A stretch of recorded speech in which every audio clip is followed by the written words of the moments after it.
ustedes bienvenidos a este primer seminario organizado por el Comité de Áreas Temáticas de la Asociación Latinoamericana de la Papa. Para los que no nos conocen, la ALAP es una asociación sin fines de lucro fundada en el año 1977 que tiene por misión el estímulo de la producción y el aprovechamiento eficiente de la papa, como también divulgar el conocimiento que se tiene de esta especie alimenticia por medio del desarrollo de la investigación y la difusión de los avances técnicos y científicos logrados en el contexto regional y mundial. Esta serie de seminarios que la LAP ofrecerá a lo largo de este año 2021 girarán en torno a 6 importantes áreas temáticas consideradas en la última reunión de esta asociación, como son los recursos genéticos, mejoramiento y biotecnología, manejo y producción de tubérculos semilla, manejo agronómico del cultivo de la papa, comunicación y políticas, consumo e industria, así como el área de protección vegetal y fitosanitaria. La jornada de hoy estará a cargo de la doctora Ivette Acuña Bravo, quien es investigadora principal del Instituto de Investigaciones Agropecuarias de Chile, fitopatóloga, especialista en el manejo integrado de enfermedades de la papa. Cuenta con más de 206 publicaciones, tanto científicas como proceden monografías, libros divulgativas relacionadas a esta área, entre las que se encuentra el Manual Interactivo de la Papa. Ha liderado más de 40 proyectos relacionados a enfermedades de la papa, manejo integrado, sistemas de alerta temprano y plataformas de riesgo, entre otros. Es miembro activo de 4 sociedades y 3 redes científicas nacionales e internacionales a la sanidad de la papa. Hoy es coordinadora de la Red Latinoamericana de Cooperación para el Estudio del Tizón Tardío de las Solanáceas y encargada del área temática de protección vegetal de la Asociación Latinoamericana de la Papa. Por favor, Ivette, comparte tu pantalla y por favor dirige la sesión. Gracias.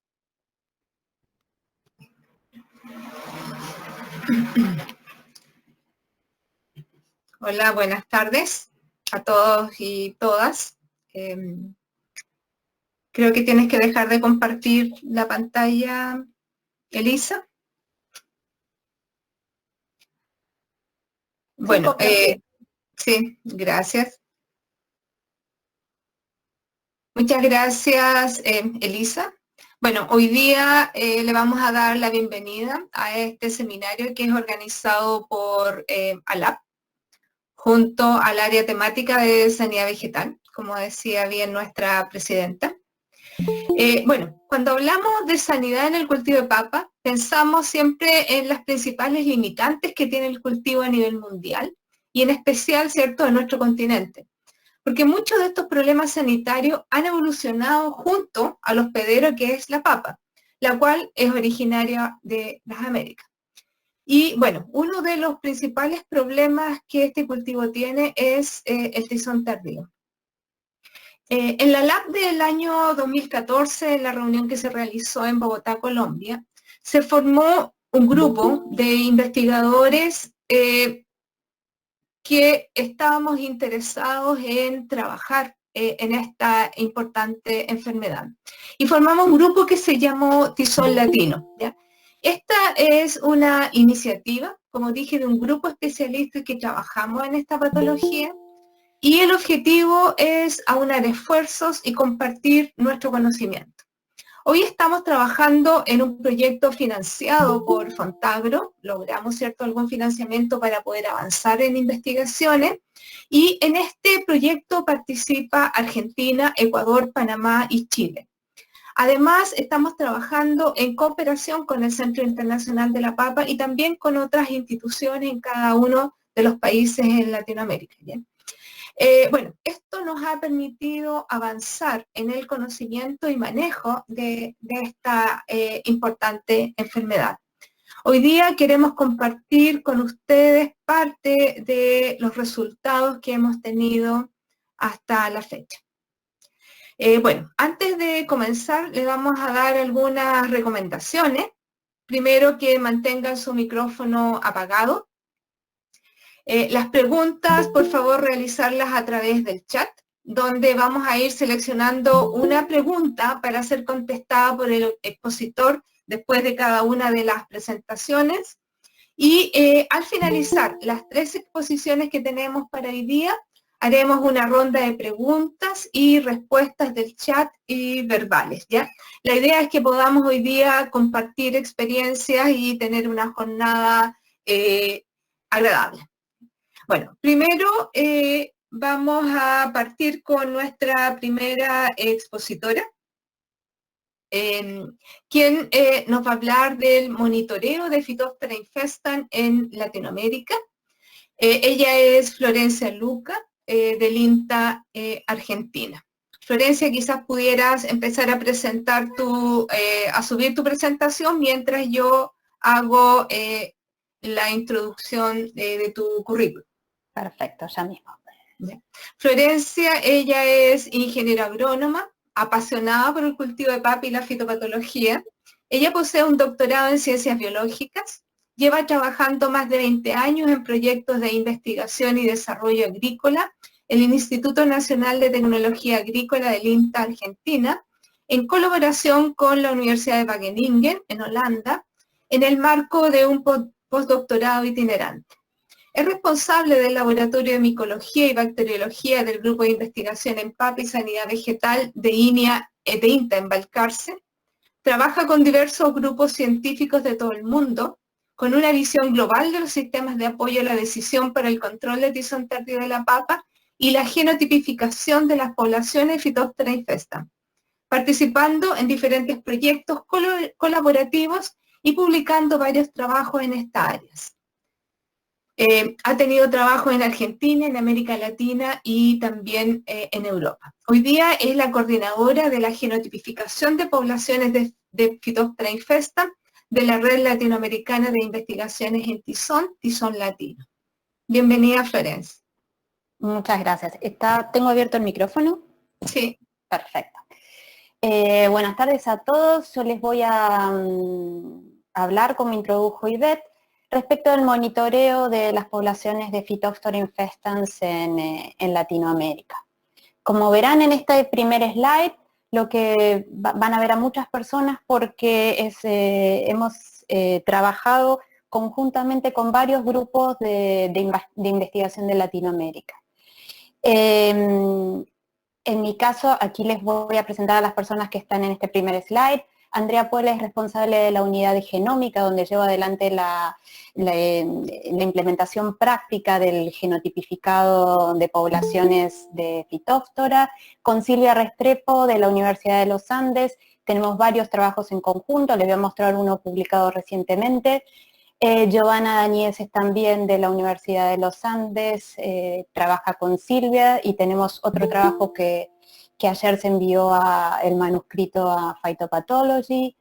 Con Samantha Zanota de Brasil hicimos una caracterización de poblaciones de Phytophthora de Brasil.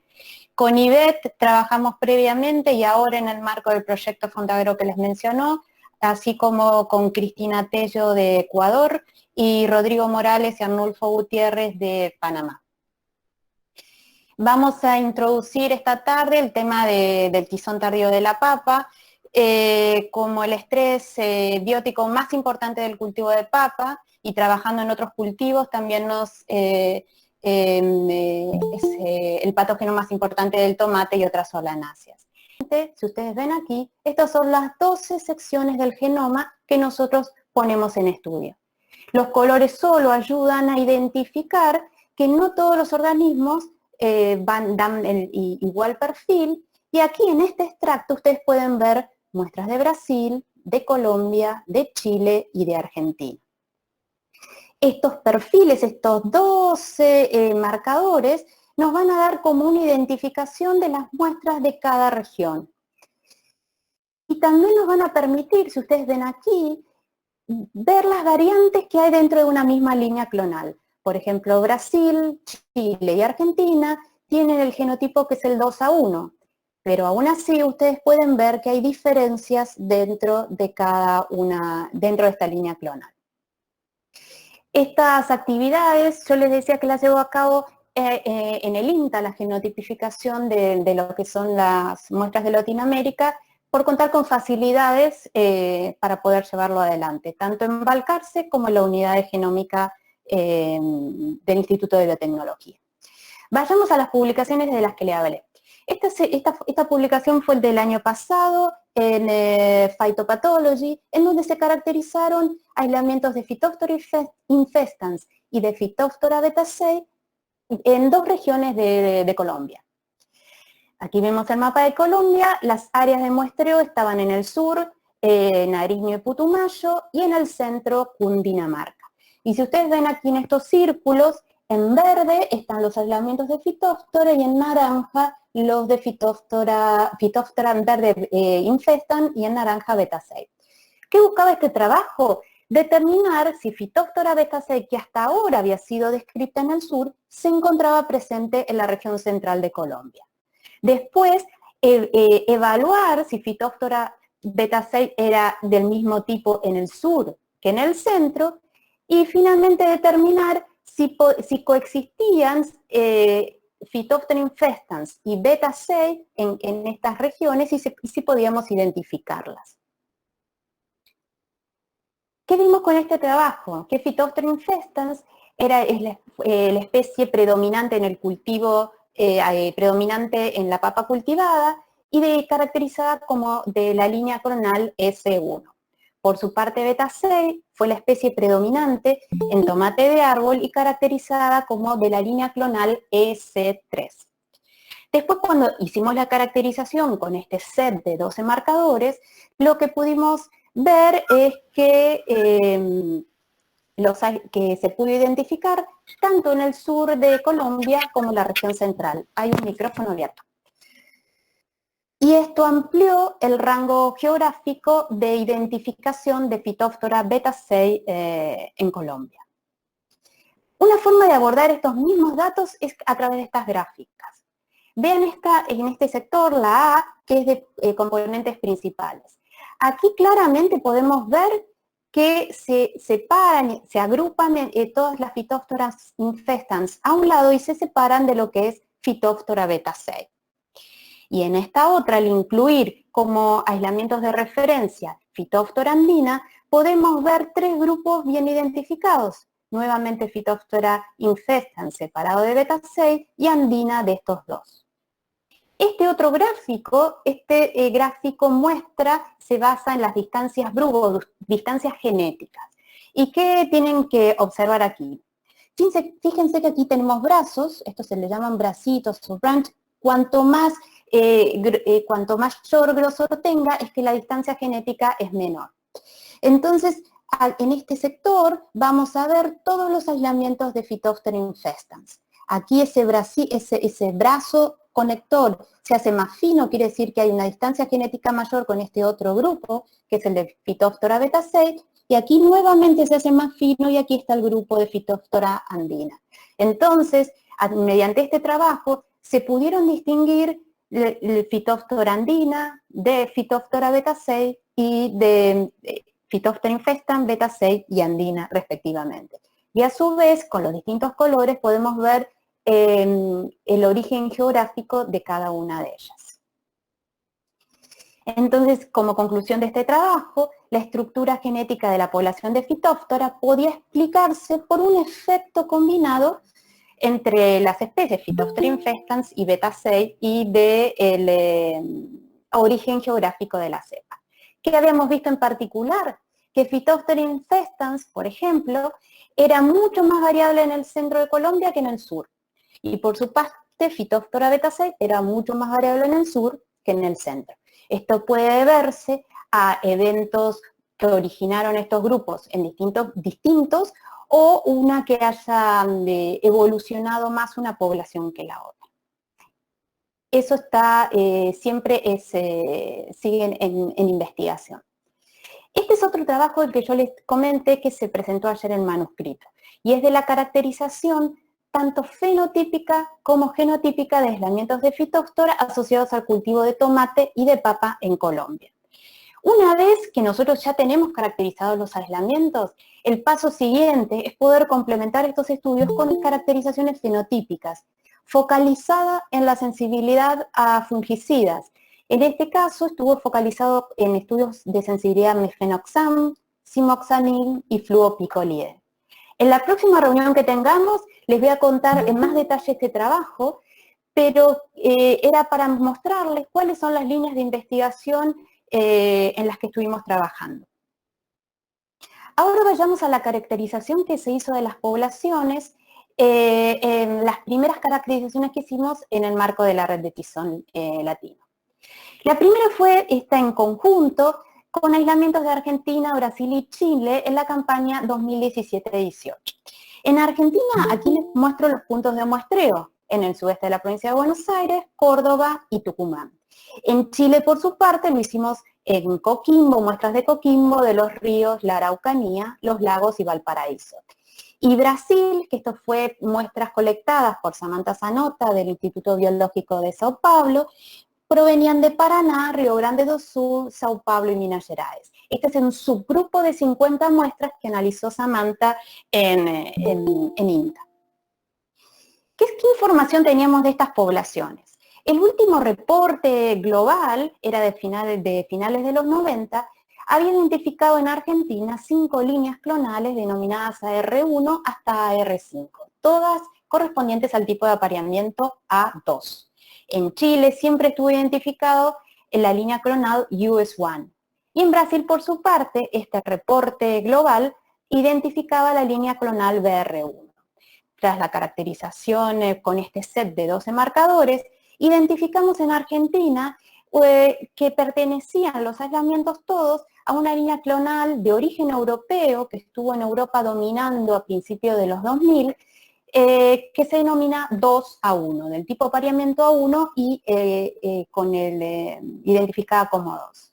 Cuando analizamos las muestras de Chile, Chile detectó entre el 2006 y el 2007 un aumento en la resistencia a metalaxil. Y cuando analizamos las poblaciones, la población que estaba predominante en Chile fue desplazada por la 2A1. Cuando analizamos este subgrupo de muestras de Samantha en INTA, vimos que estas también pertenecían a esta línea clonal 2A1 y también identificamos el US1, pero asociado a tomate. Si nosotros vemos todos estos datos en una gráfica similar a las que les mostré hoy, aquí recuerden que cuanto más grueso es, más cercanía genética hay entre las muestras, vemos. Las verdes son las de Argentina, las de naranjita son las de Brasil y las de color tiza son las de Chile. Todas son de la línea clonal 2A1, pero presentan diferencias. Esos 12 marcadores tienen variación interna. Entonces, lo bueno de esta herramienta es que uno puede detectar esas diferencias. Si uno aborda estos datos con otra mirada, puede ver que las muestras se pueden distinguir según el país de origen, las de Argentina, Brasil y Chile. En el marco del proyecto Fontagro, incluimos también en la caracterización a Ecuador y Panamá. Ecuador en el pasado había caracterizado sus poblaciones, pero de Panamá no sabíamos nada. En Argentina muestreamos las zonas de muestreo, fueron también Sudeste, Córdoba y Tucumán. Chile se centró en la zona de los lagos y los ríos. Ecuador entró en 3 provincias, Cotopaxi, Imbabura y Pichincha. Y Panamá, si recuerdan el Congreso de Panamá, había que ir a las tierras altas de Chiriquí, en la zona del Cerro Punta. Ahí fue donde se muestreó. ¿Qué nos dio esta caracterización? Que en Argentina los aislamientos siguen perteneciendo a la línea clonal 2A1. Chile, por su parte, también muestra esta misma línea clonal en los aislamientos analizados. En cuanto a Ecuador, mostró ser correspondientes a la línea clonal S1, que había sido reportada en trabajos anteriores en Ecuador, y mostró una gran variabilidad en los aislamientos en estudio. Y respecto de Panamá, lo que vimos es que había 2 perfiles. Uno de esos perfiles, en el momento de la reunión que fue de ALAP en 2016, tomamos muestras de ahí.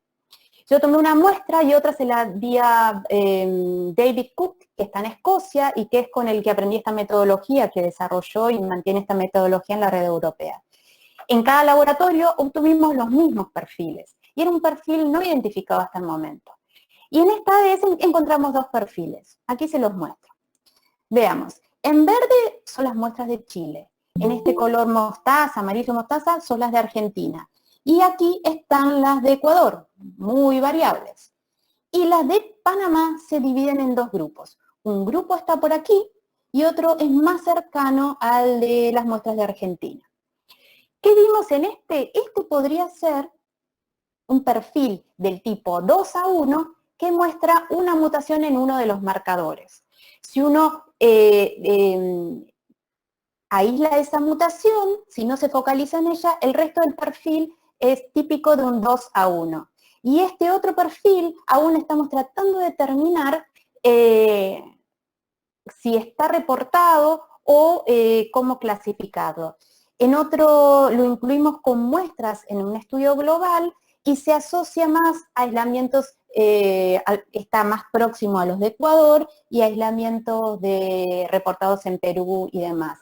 Pero esta justo la caracterización de estos aislamientos de Panamá es la que está actualmente en desarrollo. Y estamos viendo esto con David Cook, que tiene las bases de datos mundiales más completas. La caracterización genotípica, como les mencionaba, se complementa con estudios de caracterización fenotípica, como por ejemplo... Florencia, 2 minutos más. Perfecto. De sensibilidad fungicida. Aquí solo es para mostrarles que toda la información de los estudios genotípicos la utilizamos para estos estudios fenotípicos. Este es un trabajo que hice con el grupo holandés, en donde detectamos una menor sensibilidad al principio activo de fluacinam y en particular con 2 líneas clonales.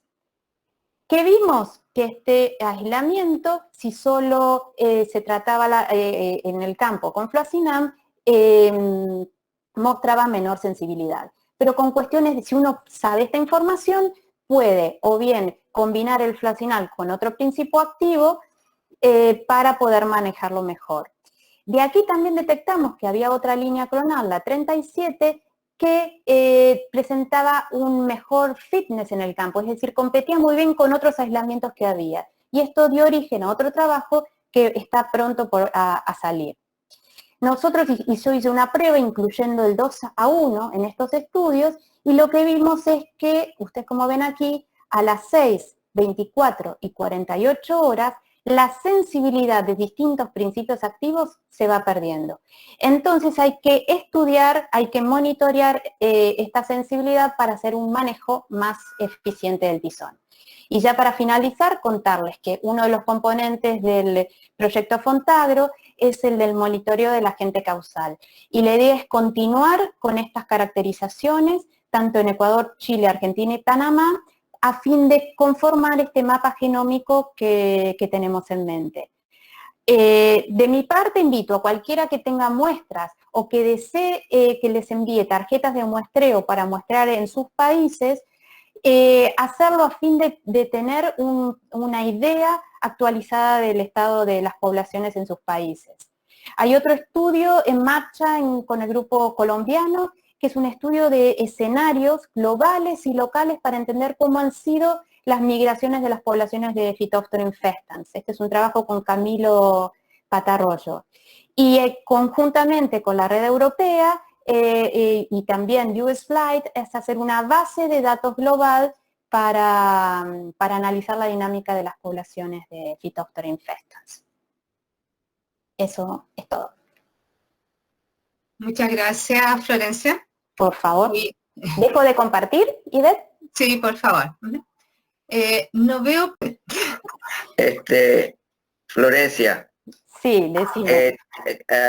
Tienes, me imagino que tienes datos de los cultivares en los cuales se tomaron las muestras en las diferentes zonas que has estudiado. Sí. Sí, sí, sí. Ya, y esos cultivares, sería interesante tener una idea de por cuánto tiempo se han venido cultivando, porque eso va a ser importante para monitoreo futuro, si en caso hay un cambio de cultivares y ver cómo cambian las poblaciones. Exacto.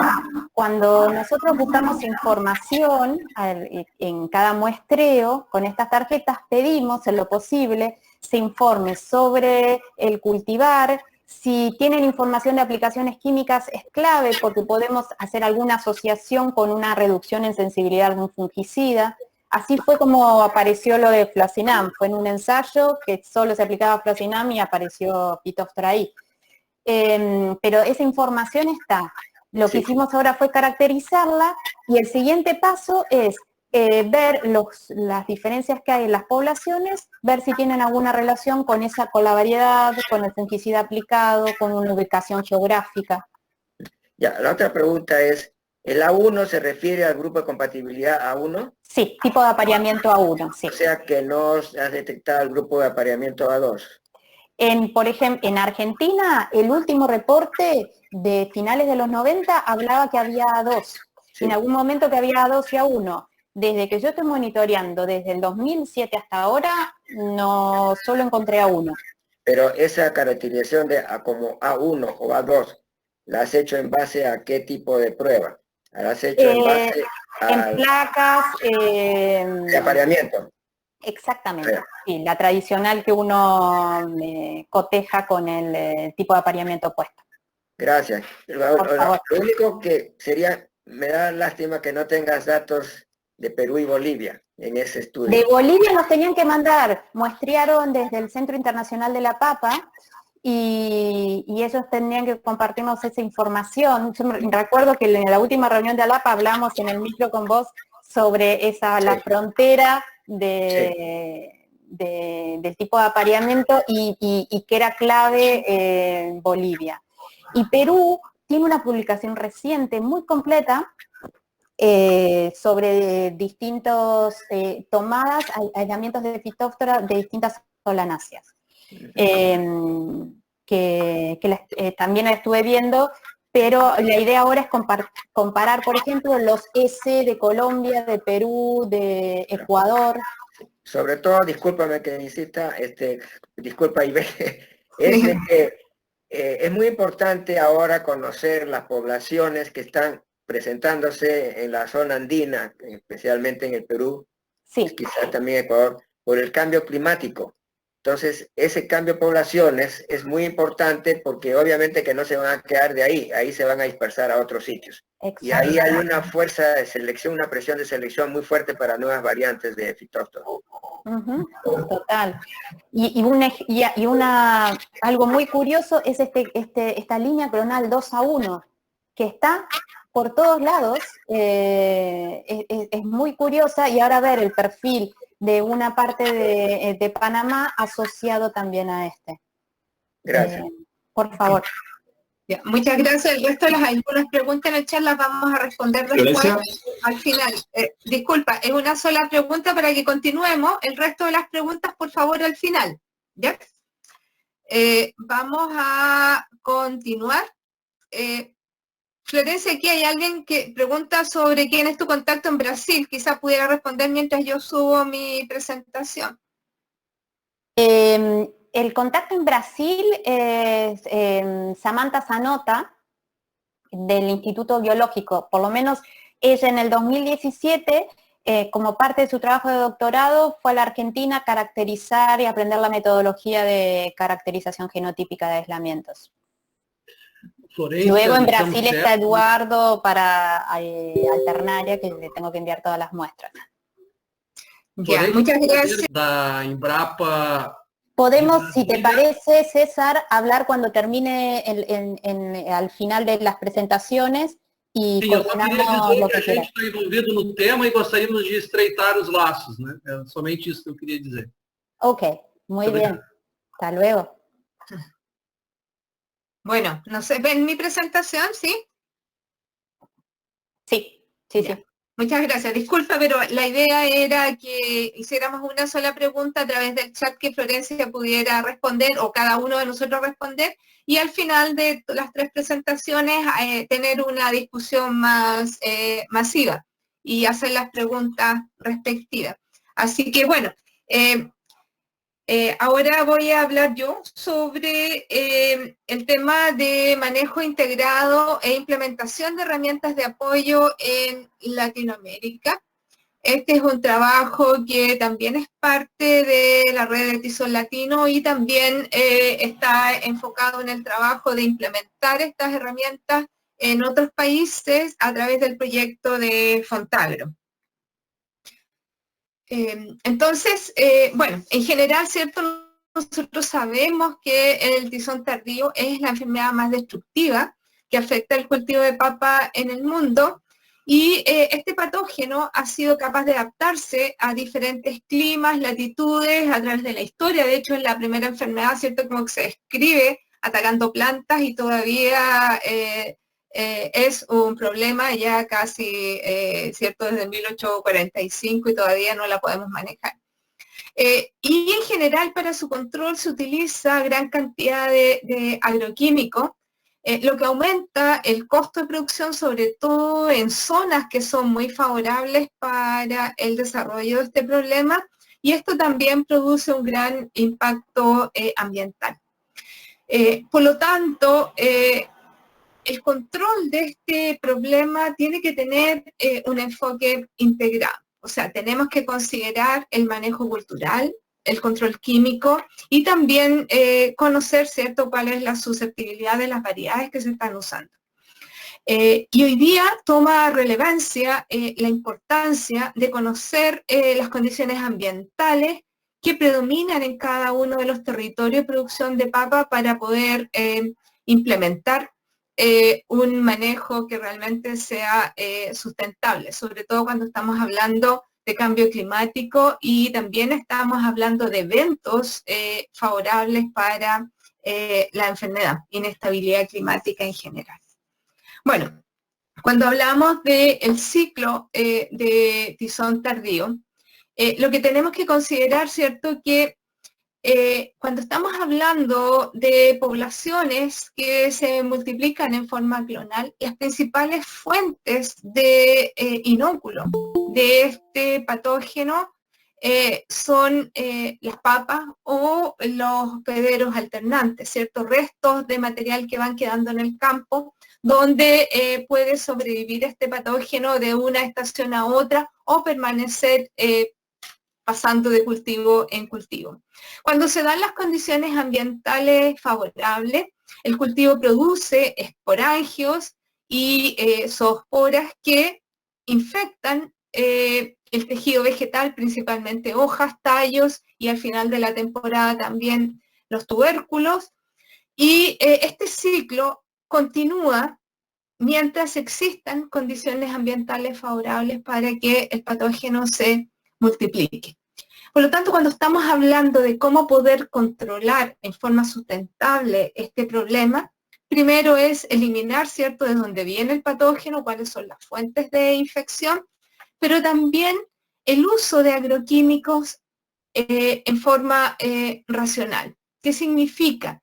Que ojalá cuando estemos protegiendo el cultivo, esa protección sea en forma preventiva, antes que el patógeno llegue a la soja. Pero, ¿cómo saber el momento en que se están liberando los esporangios y las zoosporas que van a producir esta infección?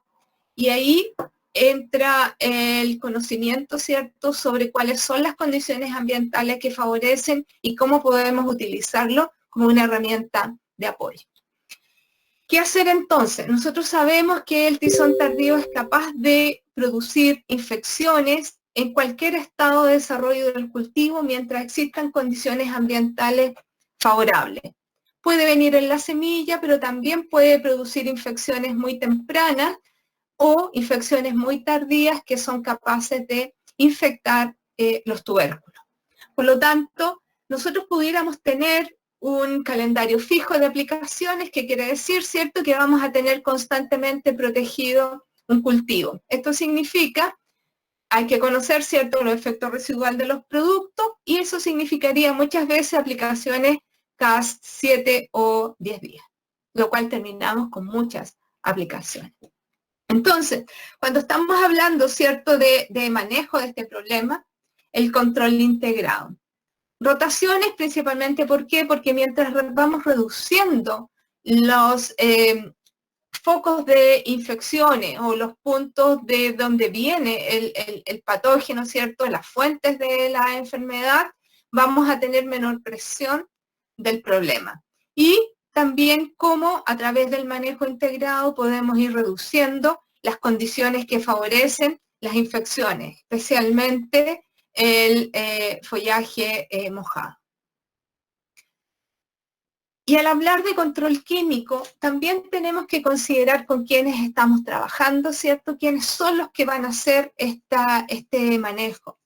Tenemos que ver, bueno, cuál es la disponibilidad de productos que están en cada uno de los territorios, cuál es la eficacia de control. La eficacia de los diferentes productos también es variable, y también esa eficacia va a cambiar de acuerdo a los genotipos y las variedades que están siendo utilizadas.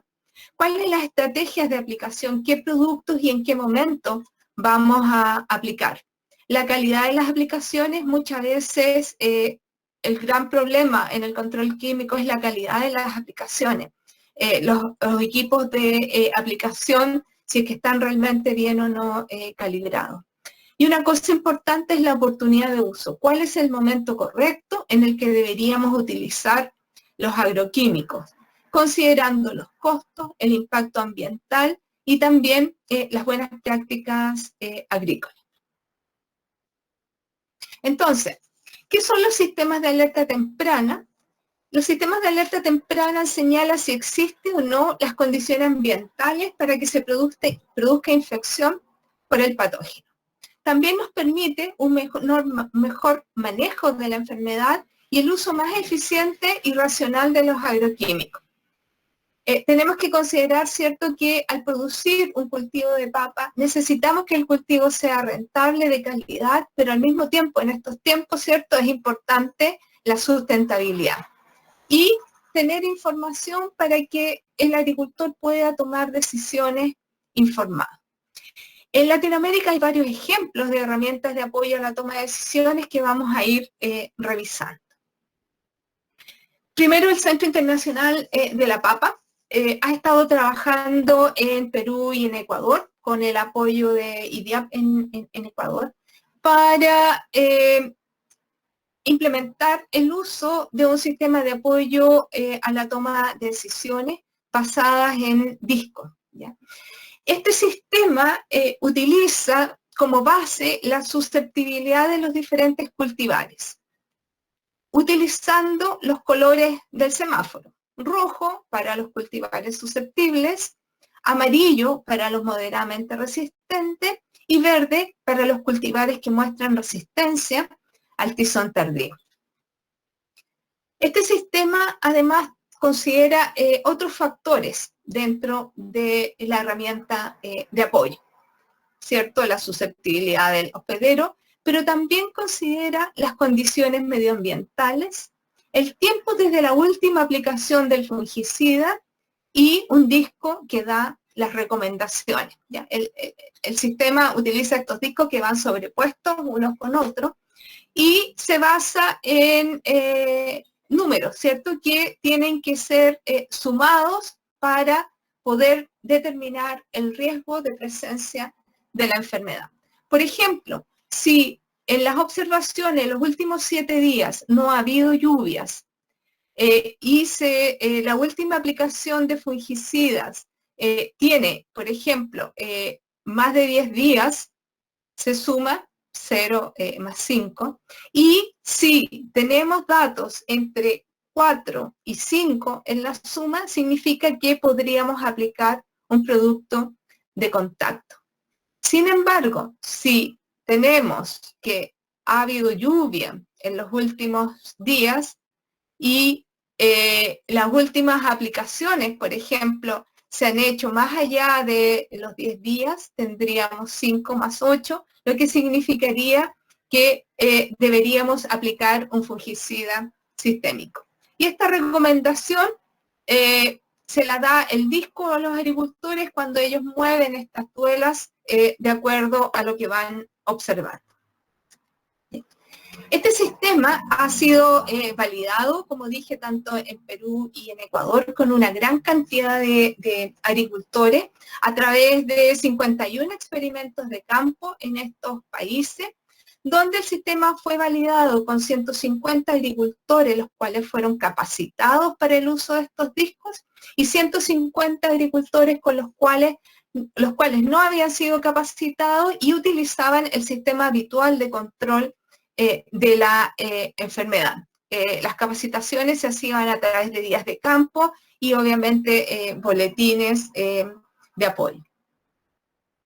¿Qué resultados se obtuvieron comparados con las estrategias locales?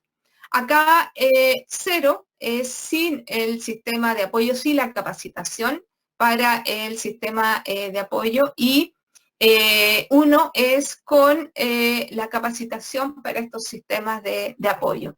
Los resultados fueron que el nivel de control del tizón tardío fue similar para los dos grupos, se obtuvo rendimientos similares, sin embargo, se produjo un menor gasto en fungicidas en el grupo que había sido capacitado para usar el sistema y también menor riesgo de contaminación de fungicida.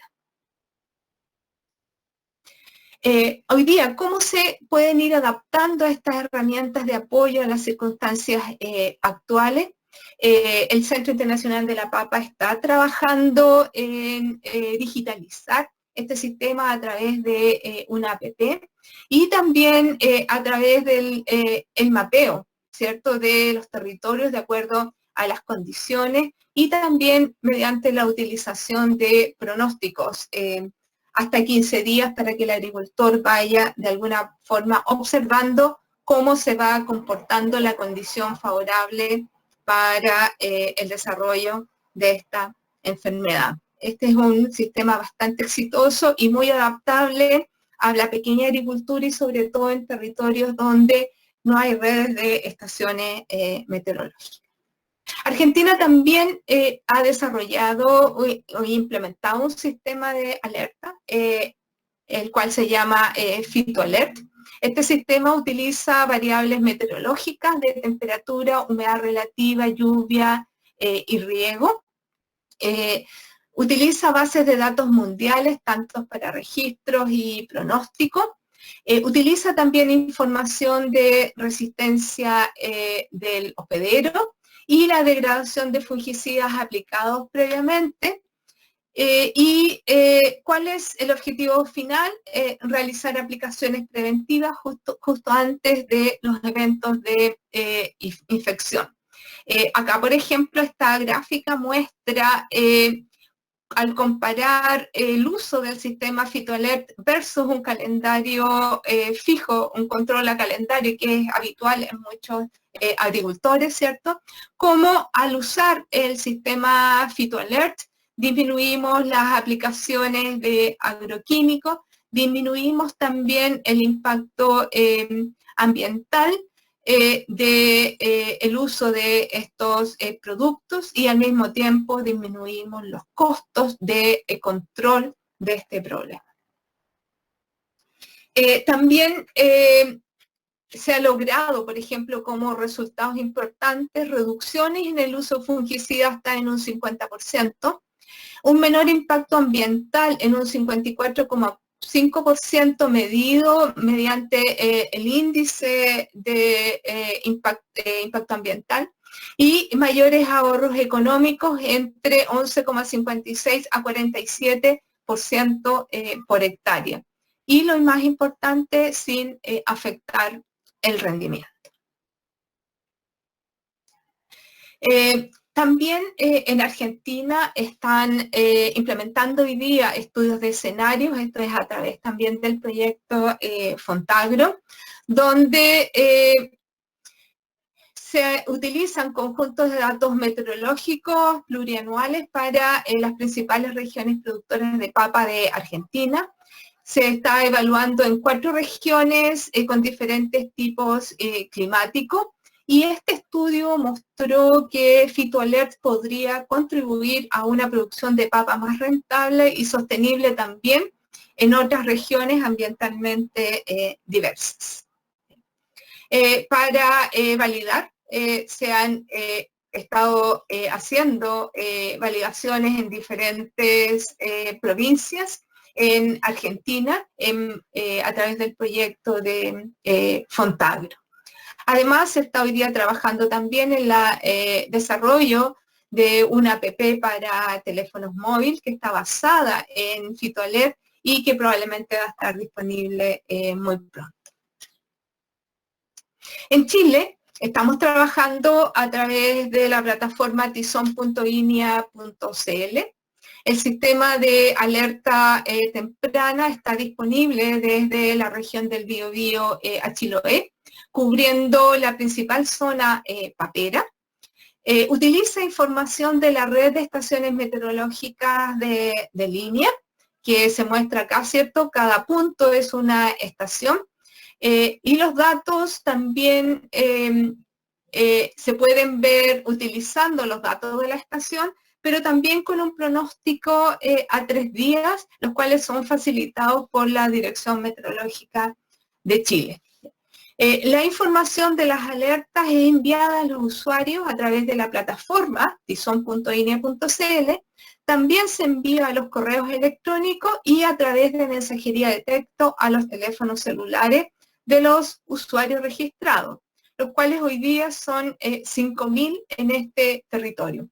La información se muestra también en colores, donde rojo es que hay una alta condición de riesgo para la enfermedad, y verde significa que la condición de riesgo es mínima, ¿ya? Y cada uno de estos puntos es una estación meteorológica de referencia y los agricultores se inscriben en cada una de estas estaciones.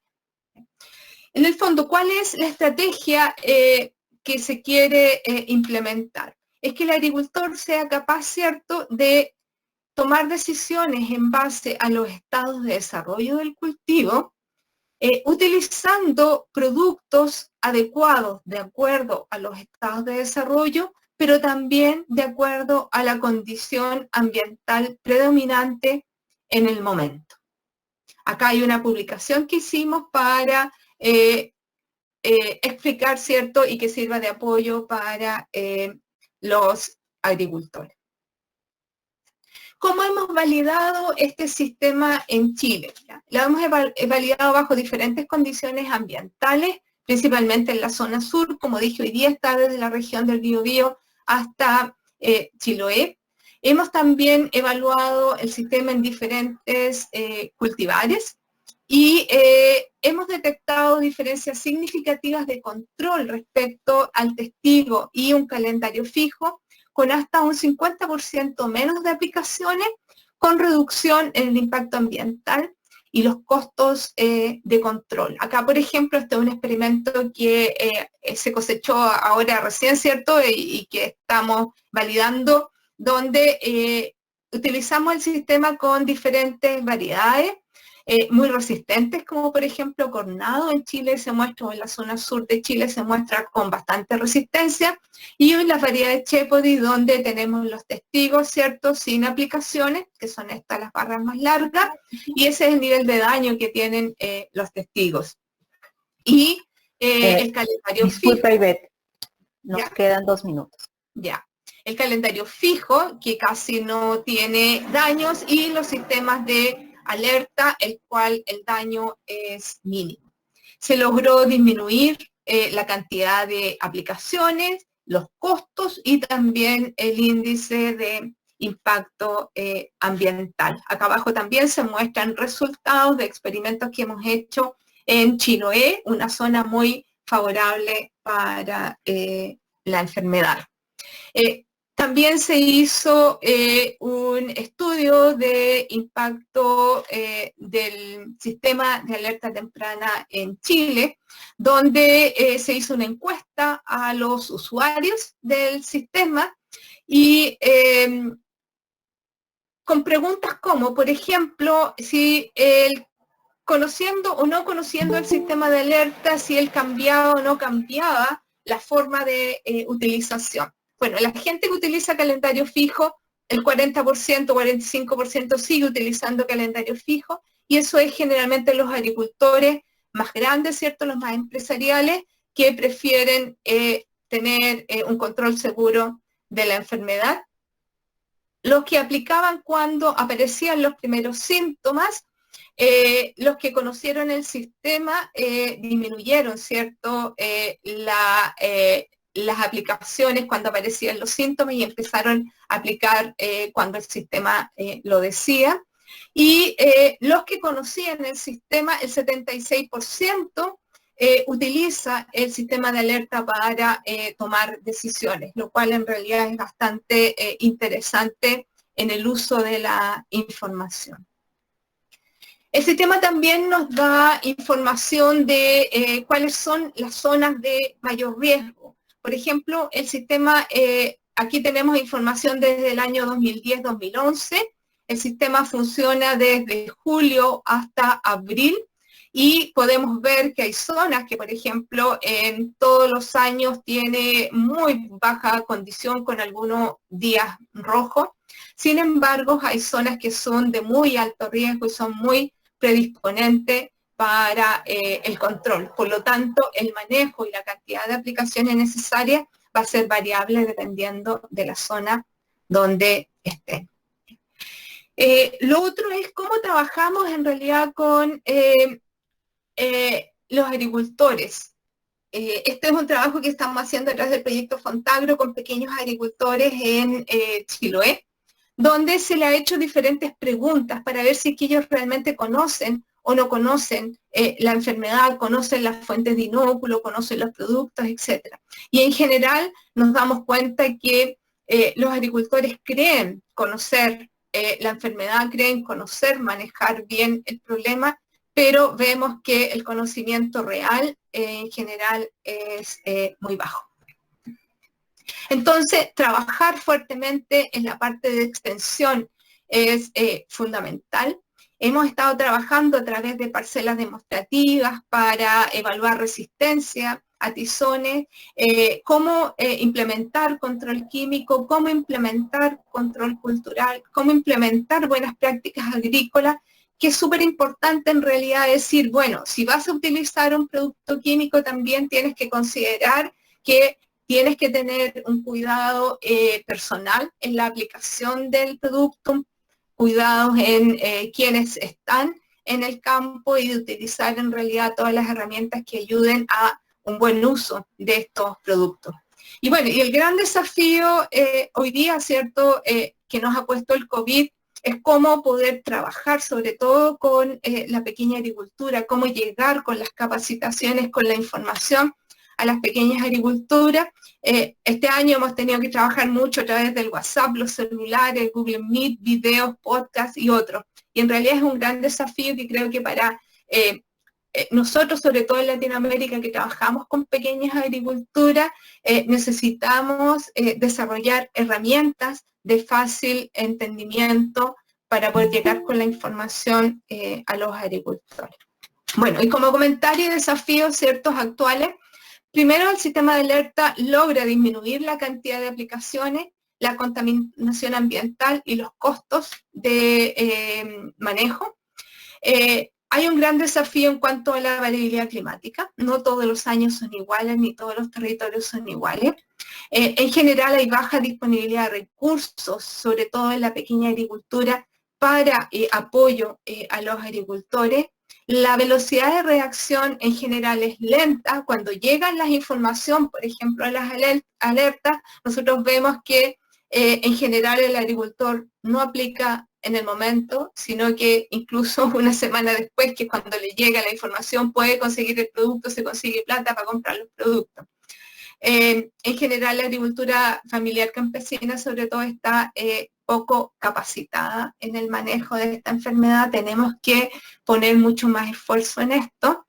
Hay reacciones paliativas de agricultores y autoridades frente al problema. Muchas veces cuando el problema se presenta se tiende todavía a dar el apoyo, pero en general para el manejo de este problema es tarde. Falta todavía mucha evaluación de riesgos, realmente cuál es el impacto real de la enfermedad en los sistemas campesinos y también en la seguridad alimentaria. Y esto es una situación similar en varios países de Latinoamérica, considerando que hay una predominancia de la pequeña agricultura. Finalmente, esto solo para mostrarles, ¿cierto?, el proyecto Fontagro en el que estamos trabajando hoy día, que es un proyecto que ha logrado unir información y poder intercambiar conocimiento. Muchas gracias. Muchas gracias, Ivette. Damos pase a una sola pregunta. Tenemos tiempo para una sola pregunta.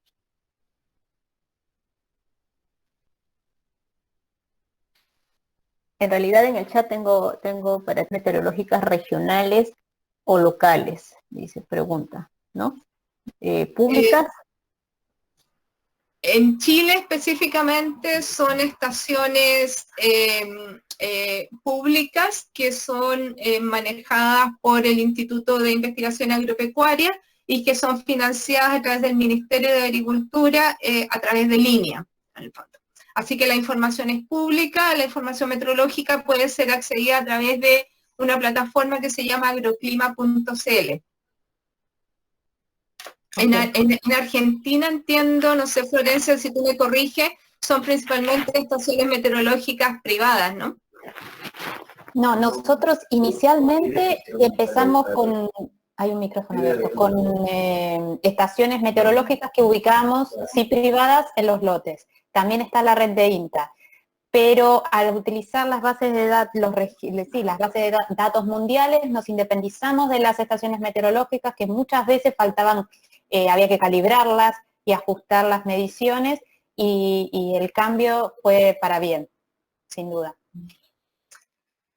Bueno, ahora vamos a ir a la última presentación que corresponde a el doctor Manuel Muñoz. Manuel, si quieres, sube tu presentación mientras te presento. Manuel, él es ingeniero agrónomo, magíster y doctor en ciencias agrarias de la Universidad Austral de Chile. Es investigador del programa de fitomejoramiento de papa de INIA, Chile, desde el año 2014 y actualmente es el encargado de este programa. Entre las líneas de trabajo del programa se encuentra la resistencia varietal a enfermedades con apoyo a marcadores moleculares para la selección y evaluación de genotipos. Manuel ha participado en el desarrollo y registro de las variedades de papa de alto rendimiento, Rayún INIA, Cuyén INIA, Porvenir y Yaique. Junto al programa de mejoramiento genético, Manuel está a cargo del Banco de Germoplasma Activo de Papa, que mantiene una amplia y diversa colección de germoplasma de esta especie. Su trabajo ha sido publicado en revistas científicas, actas de congreso y publicaciones divulgativas, además de la realización de actividades de transferencia tecnológica y extensión agrícola. Bienvenido, Manuel.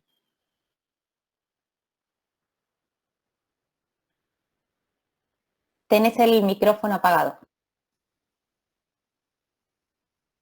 ¿Ahora sí? Sí, ahora sí. ¿Y se ve la presentación también? Sí. No, tienes que poner, ahí sí. Bueno, el título de la presentación es Enfoque actual en resistencia antisón tardío de la papa. La resistencia varietal es esencial para la sustentabilidad del cultivo de la papa, para desarrollar formas de cultivo más baratas, ¿no es cierto?, y también más amigables con el ambiente, en relación a este problema que es el tizón tardío de la papa. En primer lugar, es conveniente hablar sobre los tipos de resistencia que hay a patógenos en planta y que aplican a este patógeno también. Es las resistencias cualitativas y cuantitativas. Por un lado, la resistencia cuantitativa. En la resistencia cuantitativa intervienen una serie de elementos genéticos que contribuyen en menor o mayor, en pequeño o mediano grado a la resistencia, a generar el fenotipo resistente. Y en una población genéticamente heterogénea, generalmente se da que hay una distribución continua entre un fenotipo altamente susceptible a estos fenotipos con alta resistencia, dependiendo de la cantidad de elementos genéticos que hay en cada uno de los genotipos y que le permiten resistir, ¿no es cierto?, al ataque del patógeno. Pero por otro lado están las resistencias cualitativas, en donde teóricamente, con la presencia de un solo gen, es posible tener un alto nivel de resistencia. Y en una población genéticamente heterogénea de los hospederos, vamos a tener generalmente una distribución binaria de los niveles de resistencia, en donde podemos encontrar genotipos con un muy bajo nivel de resistencia y otros individuos con un muy alto nivel de resistencia, dependiendo si tienen o no estos genes R, estos genes de resistencia cualitativa presentes. Ahora, el problema de este último tipo de resistencia, que si bien es muy amigable con el mejoramiento genético, ya que bastaría un elemento genético para integrar en una población de mejoramiento o en un genotipo, en una variedad para tener un alto nivel de resistencia. El problema es que este mecanismo se basa en gran parte en el reconocimiento de los efectores del patógeno, que son moléculas que el patógeno sintetiza para sobrellevar otros niveles o otras etapas de la resistencia que ofrece el hospedero al patógeno. Y estos efectores son reconocidos por productos funcionales de los genes que están presentes en la planta. Y es este mecanismo de reconocimiento generalmente gatilla una respuesta de hipersensibilidad que detiene el proceso, detiene la enfermedad. El tema es que estos efectores que el patógeno produce para modular la infección y que son reconocidos por la planta, generando esta especie de inmunidad, los pueden cambiar, pueden diversificarse, y el patógeno puede mostrar o producir efectores distintos o nuevos efectores que hacen que se pierda este mecanismo de reconocimiento, pasando de una muy alta resistencia a una muy baja resistencia o una susceptibilidad muy alta. Por lo tanto, la presencia de un solo gen de este tipo presenta esta desventaja, además que depende también de la población de efectores que están circulando en el ambiente. Por ejemplo, se conoce el caso del gen R3, en donde los genes que codifican los efectores en el patógeno pueden pasar de convertirse en avirulentos a genotipos virulentos por el cambio en 3 regiones o en 3 zonas, en 3 residuos aminoácidicos de la secuencia de estos efectores. Y este cambio determina que el alelo asociado a la avirulencia cambia a un alelo asociado a la virulencia, y escapando así del reconocimiento del gen R3 que confiere la resistencia. Por este motivo, en algún momento la incorporación de estos genes mayores como estrategia de resistencia fue abandonada temporalmente. Durante un tiempo se enfocaban los trabajos en acumular una buena cantidad de genes menores de efecto aditivo, de manera de tener una resistencia más durable y que no sea vencida o no sea evadida por el patógeno. Sin embargo, es difícil lograr un nivel de resistencia que se aproxime a lo que brindan los genes R mayores, que no han sido superados, ¿no es cierto?, por el patógeno. Y además es difícil interpretar el aporte real de regiones del genoma con efecto menor en la resistencia, debido a las distintas interacciones que hay entre entre la planta y el patógeno, y que están dados por el estado de desarrollo, la dinámica de población del patógeno, ciertos alelos que intervienen también, o otros elementos genéticos que intervienen en esta relación, y la capacidad de respuesta al estrés en general. Por lo tanto, esta aproximación es bastante complicada de lograr, además que deben acumularse muchos genes, junto con otros genes que son, o otros elementos genéticos que son importantes para otras características del fenotipo, que determinan si las plantas, si las variedades son factibles de ser cultivadas, si pueden ser comercializadas, si tienen otras características que son apropiadas para una adaptación a los ambientes donde se desea cultivarlas. En la última década ha habido una revaloración de estos genes con R con efecto mayor, pero la estrategia es piramidar estos genes R de amplio espectro y teóricamente más durables, juntar dos o más genes R de manera de abarcar lo más posible un espectro más amplio de efectores del patógeno que puedan ser reconocidos y controlados por la planta. Por ejemplo, en Holanda, aquí cito este trabajo realizado en Holanda, en donde se ve el espectro de acción de distintos genes, de distintas fuentes de resistencia, como los genes provenientes de Solanum bulbocastanum, de Solanum papita, de Solanum stoloniferum, o de Solanum demisum, como por ejemplo en el caso del gen R8 o R9, en donde algunos de ellos presentan un amplio espectro de acción o una resistencia de amplio espectro. Esto quiere decir que las plantas que poseen estos genes son resistentes a la mayoría de los aislados, una buena parte de los aislados del patógeno en esa región. Por ejemplo, el caso del gen R8, que proviene de la fuente Solanum demisum, que se reconoce en este trabajo como un gen de amplio espectro. También se han encontrado, o se conocen genotipos que son portadores de múltiples genes R, que son interfértiles con material tetraploide, y que permiten integrar un amplio número de estos genes R en el genoma, por ejemplo, de materiales que son segregantes de estos genotipos al realizar cruzamiento, permitiendo que, por ejemplo, métodos convencionales de mejoramiento puedan producir esta integración de varios de estos genes R. Por supuesto, a través de métodos de organismos genéticamente modificados también se puede realizar esta introducción de estos distintos genes R en un mismo genotipo. Por ejemplo, en este trabajo se muestra cómo estos genotipos que son portadores de varios genes R, que son de la serie Mastenbroe, que originalmente se usaban como diferenciales para reconocer grupos de virulencia. Estos genotipos portan varios de estos genes de resistencia en realidad, y mientras más genes de resistencia, este trabajo muestra que la resistencia es mayor, medida en base a la cantidad de días en que se dilata la aparición de síntomas de la enfermedad, o bien simplemente no se detectan síntomas de la enfermedad durante el desarrollo del cultivo. Por lo cual, en teoría, varios genes R del mismo genotipo ofrecen una resistencia de amplio espectro.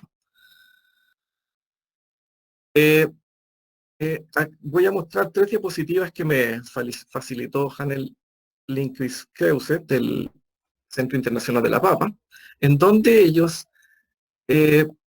analizaron regiones del genoma asociadas a la resistencia al tizón tardío de la papa y encontraron un QTL en el cromosoma 9, en líneas de mejoramiento, tanto en Perú como en China, y en esa región del genoma el gen R8 estaba presente. El gen R8 que mencionaba anteriormente, la fuente Solanum demisum. Y analizando los distintos aislados del patógeno, se encontró que una frecuencia muy baja de estos aislados eran virulentos a este gen R8. Por lo tanto, la resistencia de campo a tizón tardío, material del CIP, del Centro Internacional de la Papa, puede ser atribuido a un QTL en el cromosoma 9, en donde el gen de resistencia proveniente de Solanum demisum, el R8, es identificado en este QTL sugiriendo que un único gen mayor puede explicar una alta proporción la resistencia de campo. Y que la virulencia a este gen R8 se ha detectado en una baja frecuencia, al menos en poblaciones peruanas de Phytophthora infestans.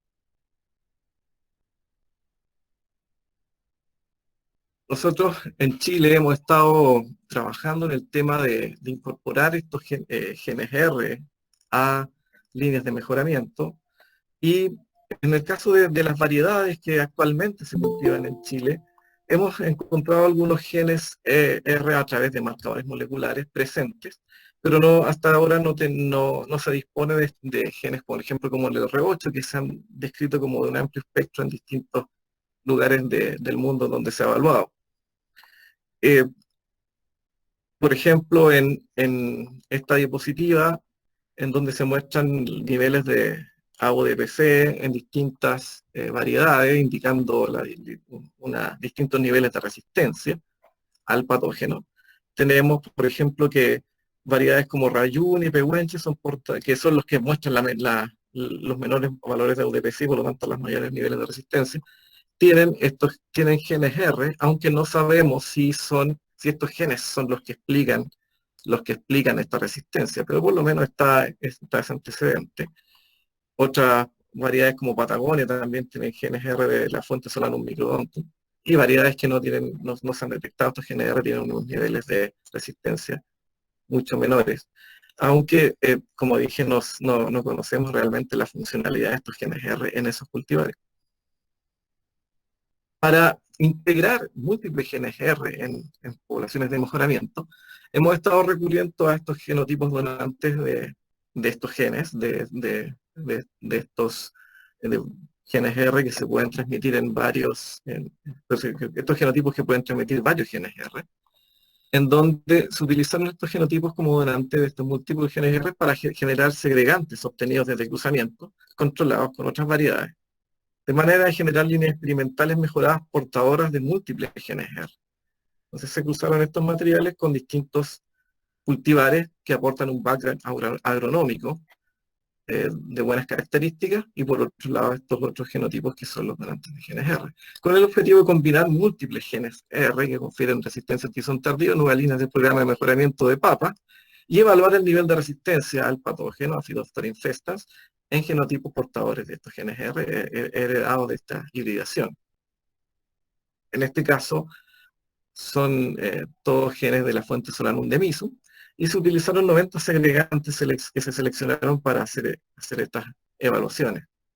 Se implementaron, por un lado, marcadores moleculares, y se recurrió a la evaluación fenotípica mediante el área bajo la curva de progreso de la enfermedad, que nos integra, ¿no es cierto?, el nivel de daño que ha sufrido la planta durante el ciclo del cultivo. Esta diapositiva muestra histogramas de frecuencia de los valores AODPC para distintas combinaciones de genes R en segregantes. Nosotros obtuvimos estos segregantes, vimos con marcadores moleculares qué combinaciones de genes R se obtenían. Como son cruzas controladas, pero de reproducción sexual, es muy difícil direccionar qué genes se van a encontrar en las poblaciones, sino que simplemente es las combinaciones que se obtienen. Y podemos ver aquí en este gráfico cómo los valores AODPC en esta combinación de genes, en este genotipo con esta combinación de genes, son están muy cercanos a cero o bien muy bajos. Por lo tanto, indicando que el daño que sufrió la planta por causa del patógeno fue muy bajo durante el experimento. Y así con los distintos genotipos que demostraban estas combinaciones de genes R, en forma diferente a aquellos individuos segregantes en donde no se encontraban estos genes R presentes, en que la distribución de valores de UDPC estuvo en el rango alto, indicando un daño importante en el follaje durante el ciclo del cultivo. Si vemos estos valores de UDPC en forma relativa en forma relativa entre los genotipos que tenían estas combinaciones de genes R en forma relativa a los individuos no portadores de genes R, y vemos que el nivel de daño causado por el patógeno en estos genotipos que son porque eran portadores de estas distintas combinaciones de genes R es bastante pequeño, sino ausente o muy pequeño en relación al daño que sufrieron los genotipos no portadores de estos genes R. Sin embargo, en aquellos genotipos que portaban, por ejemplo, el gen R3A, sí se produjo un daño casi igual o mayor al que ocurrió en los genotipos no portadores de genes R, indicando que este gen probablemente tiene un bajo efecto o ya ha sido superado por el patógeno en el lugar donde se hizo el ensayo. Hubo una segunda temporada de evaluaciones fenotípicas en donde se colocaron parcelas pareadas de cada uno de estos segregantes frente a una parcela de un genotipo testigo y se evaluó la resistencia en comparación, o el valor a través del valor de AUDPC en comparación a el correspondiente genotipo testigo, que es un testigo susceptible. En este ensayo se indujeron condiciones predisponentes para el desarrollo de la enfermedad, se aplicó riego por aspersión y no se hizo ninguna aplicación de fungicida.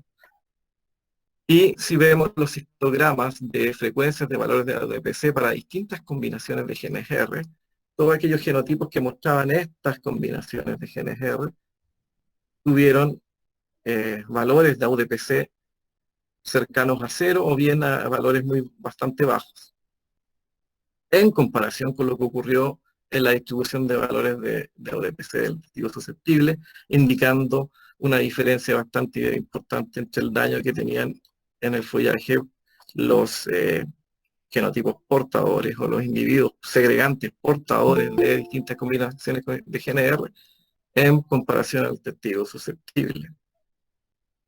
Y nuevamente, si hacemos vemos en relación el valor AUDPC para la relación de los valores AUDPC de los genotipos portadores de genes R en relación a los genotipos susceptibles, vemos que el nivel de daño nuevamente de varias combinaciones de los portadores es bastante bajo en relación al testigo susceptible, pero nuevamente aquellos individuos portadores del gen R3A tuvieron un mayor nivel de daño casi que se acercaba al de los genotipos susceptibles. Por ejemplo, si vemos el porcentaje de clones que mostraron AUDPC significativamente distintos de estos testigos susceptibles, para la combinación R3A ninguno de ellos mostró realmente una diferencia significativa en relación al testigo susceptible.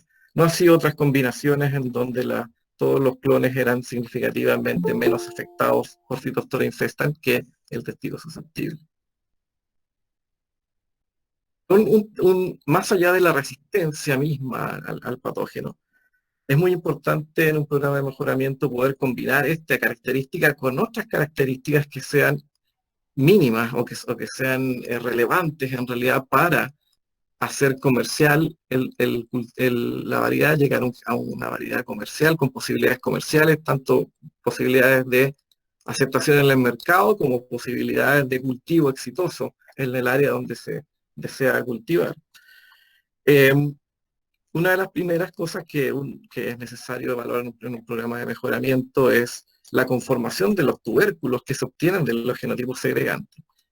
Y con mayor atención hoy en día, ya que por ejemplo en Chile es cada vez más importante una buena presentación de los tubérculos, porque estos se están comercializando en mallas, se están comercializando envasados, en cepillados o bien calibrados, lavados. Entonces la presentación de los tubérculos es muy importante. Y es muy importante que los genotipos que se obtengan tengan una buena conformación de tubérculos, que es una característica genética y determinada bastante genéticamente. Y si vemos esto, por ejemplo, en las líneas... ¿Sí? Manuel, disculpa, 2 minutos más. Ya. Si vemos esto en las líneas segregantes, tenemos que una proporción no menor de los tubérculos, en realidad, de los genotipos, mostraban una conformación de tubérculo que debería descartarse simplemente por la conformación de los tubérculos. No obstante, una proporción de un 20% más o menos en todos estos individuos segregantes sí mostraba una conformación de tubérculo aceptable, indicando que hay material como para obtener, además del genotipo resistente, material que sea viable comercialmente, al menos en esa característica. También estamos integrando estos genes R, combinándolos con otros genes de resistencia a otras enfermedades, también genes de efecto mayor, como por ejemplo las genes de resistencia a nematodo dorado y al virus I de la papa. Y aquí se presenta un ranking de conformación de tubérculo de clones con combinaciones de estos distintos genes R para estas enfermedades, en donde podemos ver que en algunas combinaciones en donde está presente el gen R8, tuvimos valores máximos de conformación de tubérculo en una escala de 1 a 9, donde el 9 es una mejor conformación de tubérculo, similar a esto, que es una papa absolutamente comercial. Y no así en la mayoría de las combinaciones donde estaban presentes otros genes R, en donde los valores de conformación de tubérculo eran bastante más bajos. Era frecuente obtener tipos como estos, que no son viables comercialmente. Pero sí, en algunas combinaciones, especialmente donde estaba el gen R8, obteníamos una buena proporción de clones con conformación de tubérculo aceptable para continuar un programa de mejoramiento. Si, por ejemplo, dividimos los clones entre aquellos que están donde estaban presentes ciertos genes R y ausentes estos mismos genes R, y vemos el aspecto de los tubérculos, tenemos que en aquellos donde estaba presente el gen R2, R3A y R3B, las conformaciones o el aspecto de los tubérculos era significativamente más bajo, menos visualmente menos apropiados que aquellos donde estos genes estaban ausentes. No así en aquellos donde estaba presente el gen R8, donde habían conformaciones de tubérculo bastante buenas y no diferentes de los genotipos donde estaban ausentes estos genes. Manuel, algo pasó con tu presentación que no está siendo visible. A ver. Porque ¿me escuchan? Sí, pero Sí, te vemos. Está como en otra pantalla, más chiquita. A ver, voy a...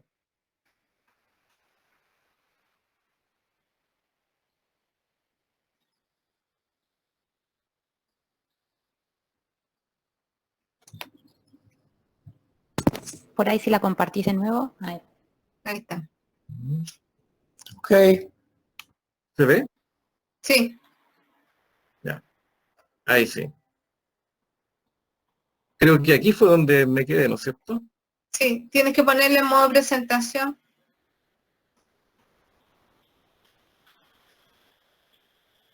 Ya, entonces estaba explicando de que en aquellas combinaciones en donde estaba presente el gen R8 de resistencia al tizón tardío, obteníamos también genotipos o segregantes con una conformación de tubérculo buena o muy buenas, como para continuar el proceso de mejoramiento hacia etapas más avanzadas de la mejora. Y si hacíamos una comparación entre las conformaciones de tubérculos en donde estuvieron ausentes los genes R2, R2, R3A y R3B, con respecto a donde estuvieron presentes estos genes, vemos que sí había una disminución significativa del valor visual del aspecto de los tubérculos en aquellos genotipos donde estaban presentes estos genes. No así en donde estaba presente el gen R8, donde aquellos genotipos con el gen R8 presente tenían un aspecto de tubérculo similar a aquellos donde estaba ausente. Estas son variables que no tienen que ver con la resistencia, pero sí que están asociadas, ¿no es cierto?, al background genético que tienen los genotipos. Y finalmente, bueno, un nuevo enfoque que se está comenzando a utilizar es la edición génica, en donde se realizan mutaciones sitio-dirigidas, ¿cierto?, para modificar ciertos elementos del genoma sin integrar de forma permanente secuencias extrañas a la especie, como que pudieran estar en los vectores que se usan generalmente para hacer transgénico, sino que en este caso se realiza la intervención, la edición, y la planta finalmente termina sin ninguno de estos elementos del genoma foráneos. Principalmente hoy en día lo que se ha logrado avanzar es que genes que determinan la susceptibilidad es posible silenciarlos o hacer que se produzca una pérdida de función. Entonces, estos genes que determinan la susceptibilidad pierden su función, lo que incrementa la resistencia a Phytophthora infestans. Ahora, como conclusiones finales, los segregantes portadores de genes R presentaron valores de AUDPC significativamente menores que testigos y segregantes no portadores. En los segregantes pertenecientes al grupo que mostró mayor susceptibilidad, se encontraba presente el gen R3, indicando que este no sería menos efectivo en otorgar resistencia, debiendo preferirse en comparación de otros genes del genotipo donante. Genotipos donantes de múltiples genes R son útiles para generar clones portadores de estos genes con características de tubérculo y planta mínimas para ser evaluados en etapas avanzadas de mejoramiento genético. Y se busca piramidar genes de resistencia a Phytophthora infestans y combinarlos con genes de resistencia a Globera rostukiensis y PBI mediante la implementación de marcadores moleculares. Finalmente, muchas gracias a la Subsecretaría de Agricultura, quien patrocina y financia todo este trabajo de Chile. En este caso, ¿una piramidación de genes funcionaría? O sea, sí, depende de la distribución de esas razas. O sea, si esas razas están generalizadas en el país, claro, sería más difícil encontrar genotipos resistentes, ¿no? O genotipos que tengan estos genes que permiten controlar un amplio espectro de los efectores del patógeno. Ya, bueno, aquí hay algunas preguntas, los invito a abrir sus cámaras para poder conversar un poco. Aquí tengo algunas preguntas para Florencia, donde dice, buenas noches Florencia, desde España. Mencionabas que en Argentina tenían identificado la raza A2 y con el estudio molecular identificaste el linaje E1-2A1. Mi inquietud es, ¿en qué momento pudo cambiar de tipo A2 a A1? ¿O el linaje es diferente al tipo de raza? El A1 y A2 es el tipo de apareamiento. En Argentina estaba reportado, les comenté en la presentación, hubo un reporte global de finales de los 90. En ese momento en particular aquí estaba presente el tipo de apareamiento A2 y las líneas clonales informadas, reportadas en ese informe, en esa publicación, eran las denominadas AR1 hasta la AR5. Cuando se dio el cambio, hubo un periodo en donde no se monitoreó Phytophthora. Yo a partir del 2007 muestreo aislamientos, así que hay un bache desde finales de los 90, de 7 años, que posiblemente es donde se produjo el cambio. A partir de 2007 todos los aislamientos colectados pertenecen al tipo de apareamiento A1 y no volví a identificar uno referido al tipo de apareamiento A2. Gracias. Acá también hay un comentario de Natalino sobre que dice Florencia, en los últimos años hemos tenido información de productores en diferentes regiones que han tenido muchas dificultades en controlar el tizón. Y te puedes coordinar con Samantha para que te envíen muestras. Sí, sin duda. Ahí puse un mensaje que cualquiera, sea Brasil o de cualquier país, que quiera monitorear aislamientos de las poblaciones de Phytophthora en sus países, que se ponga en contacto conmigo, está el correo ahí, y les envío las muestras y la metodología, video y protocolo. También preguntan cuál podría ser la importancia de los resultados que tú tienes en las caracterizaciones en relación a las importaciones. Me imagino que puede estar relacionada la pregunta a las importaciones de papa, ¿no? Sí, eso es clave. A mí, por ejemplo, aquí en Argentina, siempre el SENASA me pregunta sobre las poblaciones que están en Argentina y si tengo conocimiento de los países limítrofes. Se puede tranquilamente, si se quiere hacer un muestreo pues de Phytophthora antes de importar o exportar material, pero por ejemplo el SENASA en Argentina, que es el organismo fiscalizador de semillas, no de semillas, sino de sanidad vegetal, lo tiene en cuenta.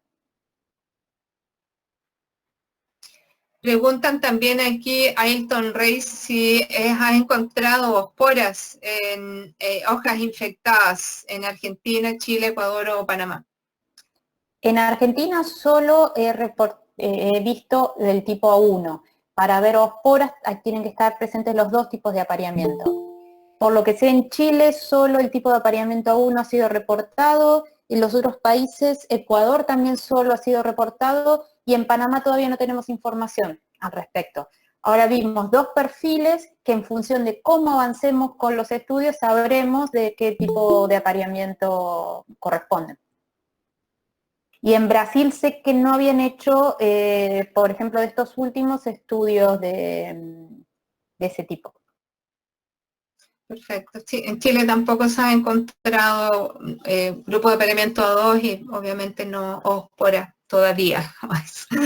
Quizá un tema a discutir más adelante es, claro, cómo llegan estos nuevos genotipos, ¿cierto?, a Sudamérica, pensando que son genotipos que habían sido descritos previamente en Europa. Acá hay otra pregunta para Florencia también. ¿Cómo camina la producción de papa en sistemas orgánicos en Argentina? ¿Y cómo lo hacen para controlar el tizón tardío? Aquí, por ejemplo, yo lo que conozco en mi región, la producción es agroecológica, o sea, no está certificado con todos los pasos que tiene una producción orgánica.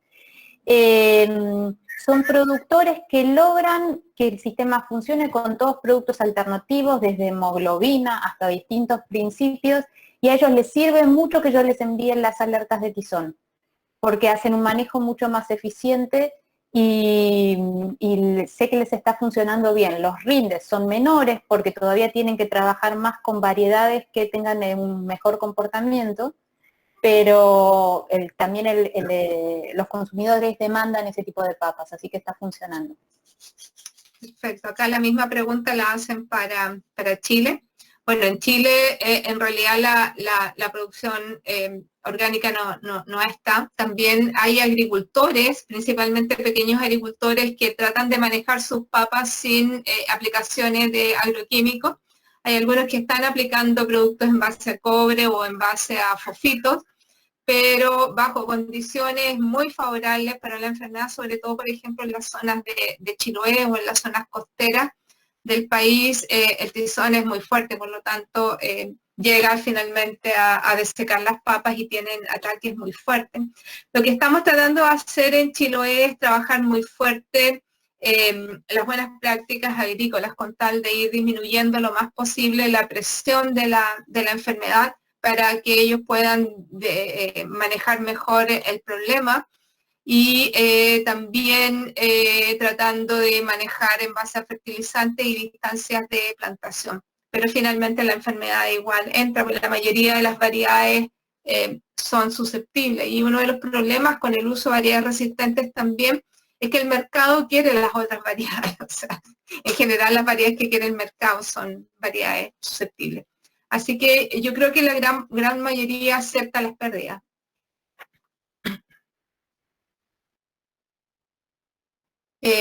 Florencia dice, ¿cuál es el criterio de evaluación de impacto ambiental hablado en las charlas de Florencia y la mía, en el fondo? Respecto de los slides que vos mostraste, lo que yo utilicé fueron 2 índices. Uno es desarrollado por Cornell y otro está desarrollado en Holanda. El enfoque es diferente, el abordaje es diferente, y lo que hace uno se basa, por ejemplo, en principios activos y otro se basa en productos comerciales. Entonces, a mí me interesa contar con ambos y que el productor sepa cuál es el impacto. Y lo que uno hace al final de una campaña de cultivo es sumar, porque las dosis de campo, el impacto que tuvo, y poder calcular entre años una producción qué impacto tiene. Perfecto. Acá hay una pregunta que es para los sistemas de alerta. Me imagino que si se podría hablar sobre la interacción de los sistemas con los cultivares de papa. Bueno, en el sistema que está utilizando Perú, ellos incorporaron la resistencia varietal dentro del sistema, cambiando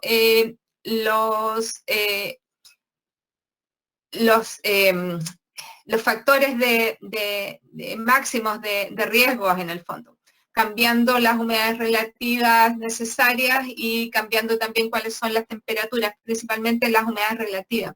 Acá en Chile nosotros hemos visto que, por ejemplo, variedades medianamente resistentes con el sistema de alerta pueden llegar a un control muy, muy eficiente. Sin embargo, con variedades muy susceptibles, aplicando solamente cuando tienes altos riesgos entre naranja y rojo no es suficiente. Igual la enfermedad se presenta, aunque finalmente el rendimiento no se afecta. Pero lo que hay que cambiar en realidad son los parámetros máximos que se están utilizando dentro del modelo para las diferentes variedades. En el caso de PhytoAlert, lo que hacemos es modificar el umbral. Según sea, uno carga la información de la variedad y entonces el sistema ajusta los umbrales según la variedad que está informada. Y después también a lo largo del ciclo, el estado fenológico también define el criterio de periodos críticos. Perfecto. Acá hay una pregunta para Manuel que dice, ¿cuál es tu visión en cuanto al empleo de variedades ancestrales para busca de genes de resistencia? Sí, bueno, teóricamente aquellas variedades en donde el patógeno haya, que sean del centro de origen, ¿no es cierto?, que hayan coevolucionado con el patógeno durante mucho tiempo, probablemente son portadoras de algún tipo de resistencia. Generalmente, como hay un conocimiento menor de las variedades ancestrales, sobre todo de los elementos genéticos, a veces uno conoce menos de los elementos que están asociados a la resistencia en estas variedades por un tema de conocimiento acumulado. Por eso a veces se tiende a trabajar muchas veces con ciertos genotipos que ya son conocidos y a explotar mayormente ese tipo de conocimiento. Que por un lado está la resistencia misma que ofrecen los materiales, pero por otro lado están las herramientas que nos permiten reconocer esa resistencia o reconocer los elementos genéticos que tienen esa resistencia.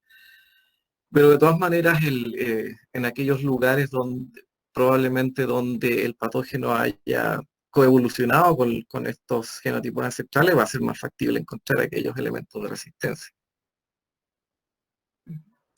Aquí hay otra pregunta para Manuel, pero quizás la pudiera responder yo, que hay un estudio de genes de virulencia en las poblaciones Phytophthora infestas en Chile. Sí lo hemos hecho estudios de virulencias con los 9 marcadores de Black, y los genes de virulencia predominantes está el 1, el 3, el 5, el 7, 10 y 11. El de menor frecuencia es 8 y 9 casi no se presentan. Y la cantidad de genes por aislamiento varía entre 3, 4 hasta 7 genes de virulencia.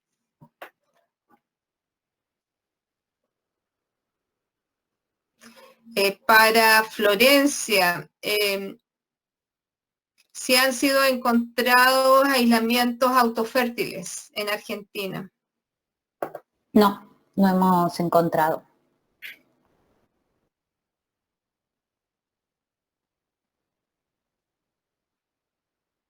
Dice que, para Manuel, en la zona andina de Perú los agricultores tradicionales siembran variedades en mezcla. Esto podría ser una estrategia de control de tizón si hubiese variedades resistentes diferentes, pero fenotipos similares. ¿Podría ser una estrategia útil? Sí, por ejemplo, en estas mezclas o en estos grupos de variedades, hay precisamente distintos elementos de resistencia, va a haber probablemente un control o se va a evitar un daño en el cultivo demasiado alto, debido a que hay varios elementos de resistencia distintos. Esto mismo, si hay diferentes efectores, por ejemplo, del patógeno circulando, hay la posibilidad de que algunos individuos o algunas plantas puedan controlar esos efectores. Y también están los elementos cuantitativos de la resistencia, no solamente están los elementos cualitativos, también están todas las otras líneas de defensa de la planta que son bastantes. Pero probablemente para un sistema de pequeña agricultura, para ese problema en particular, quizás el tema de plantar en mezclas variedades es una estrategia de mantener el patógeno bajo cierto control. Obviamente, si hay un genotipo y ese genotipo su nivel de resistencia está determinado por ciertos elementos genéticos que luego son vencidos por el patógeno, la susceptibilidad va a ser completa. Acá hay otra pregunta también para Manuel. Si piensas desarrollar cultivares resistentes o piensas en desarrollar poblaciones de base para aumentar la frecuencia de los genes R, para tener cultivares con mejores características agronómicas, calidad de tubérculo y eventualmente resistencia a tizones. Sí, ahora lo que estamos nosotros es justamente generar primero, partir por aquellos individuos segregantes, o sea, buscar cruzamientos en donde podamos integrar distintos elementos genéticos de estos genes R, pero hacer una primera evaluación para aquellas características que son vitales para una buena comercialización de las posibles variedades. Y una vez que teniendo esto, ahí posteriormente aplicar marcadores habiendo hecho este primer filtro, aplicar los marcadores y luego buscar aquellas combinaciones que se puedan integrar con otras características relevantes desde el punto de vista comercial y agronómico. Eso es lo que estamos desarrollando. Obviamente sería muy bueno tener poblaciones, por ejemplo, de base, pero vamos más allá a un tema también de obtener material que pueda entrar directamente a un programa de mejoramiento como líneas avanzadas.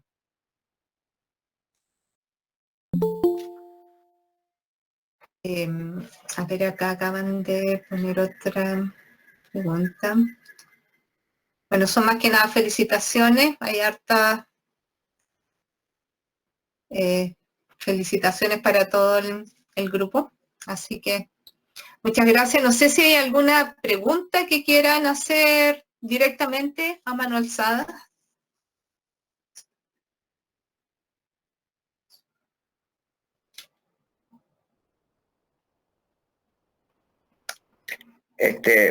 Si me permites, Ivette, ¿Sí? gracias por la respuesta y si me puedes enviar la publicación que tengas al respecto sobre los genes de virulencia en Chile. Ahora mi pregunta sería para Florencia. ¿Hay alguna, me imagino que todavía no se ha hecho eso, pero sería interesante que pudieras ver cuál es el genotipo de cada una de las razas de Phytophthora infesta, de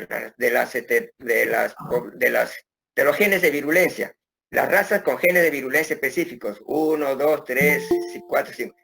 Yo creo que con eso los estudios de genómica, de diversidad, de variabilidad genómica van a ser mucho más interesantes, porque vamos a poder asociar, digamos, cómo está yendo la población con relación a diferentes genes mayores de resistencia. Y esto es importante porque ya seguramente esto es, en corto plazo, se va a tener que hacer cisgenia o edición génica, porque programas convencionales toman mucho tiempo para lograr lo que el agricultor quiere. El agricultor quiere ya una variedad agronómica y comercialmente aceptada, con las características que se desean. Entonces, creo que para ese futuro, tener bien claro, digamos, dentro de la genotipificación que haces, si pudieras detectar al mismo tiempo qué razas están en la población.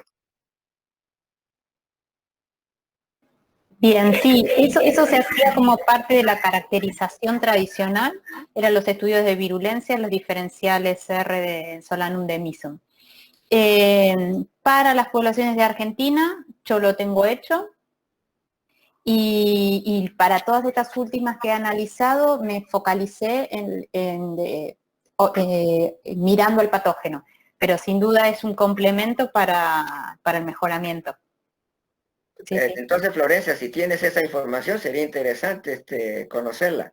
O sea, sí, cuando Ivette estaba hablando, digo, ¿dónde tendré el slide donde tengo todos los diferenciales? Y posiblemente no se los voy a poder mostrar, pero sí lo tengo hecho.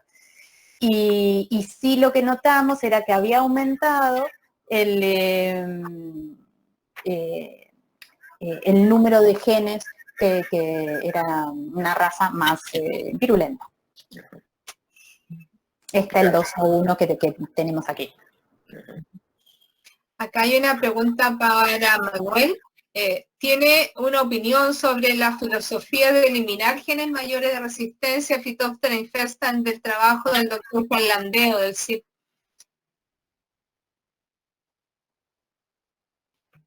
Sí, en algún momento eso se aplicó bastante, eliminar genes de resistencia en el fondo, porque estos genes R enmascaraban la acción de los otros genes que tienen que ver con otros mecanismos de resistencia. Entonces, para poder conocer estos otros genes menores era necesario sacar estos genes R, porque la presencia de uno de ellos ya se producía el fenotipo resistente y no había cómo evaluar el efecto de los otros genes menores en el fenotipo resistente. Pero ahí depende de cada estrategia de mejoramiento. Probablemente en estos lugares donde pueden haber razas muy diversas y con una gran cantidad de efectores, probablemente el camino es simplemente acumular varios genes menores y tener ciertos niveles de resistencia, no completa. Pero lo que sucede es que a veces estos genes R, en teoría lo que hacen es brindar una alta resistencia, pero muchas veces estos genes R también están dentro de otras regiones del genoma que sí tienen un efecto cuantitativo también. Y muchos de estos genes a veces son superados por el patógeno, pero siguen manteniendo ciertos efectos que permiten un cierto nivel de control. Entonces también aportan a la resistencia muchos de ellos, aunque hayan sido quebrados por el patógeno. Entonces el tema más allá depende de cada situación en particular, pero la presencia de estos genes de resistencia, según mi visión, es positiva en los programas de mejoramiento y también es mucho más, del punto de vista operacional, mucho más factible de combinar.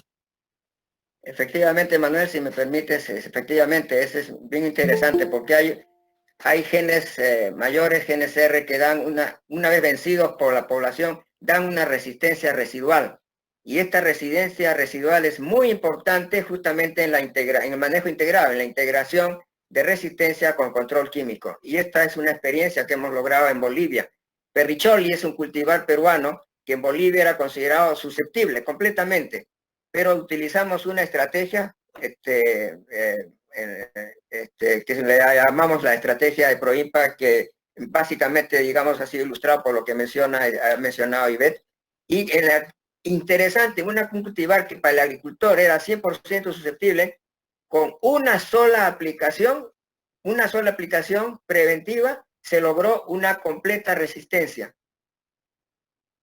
Es interesante, en un momento hay un talón de Aquiles que justamente tú lo ayudas con el insecticida y se manifiesta la resistencia en el resto del ciclo.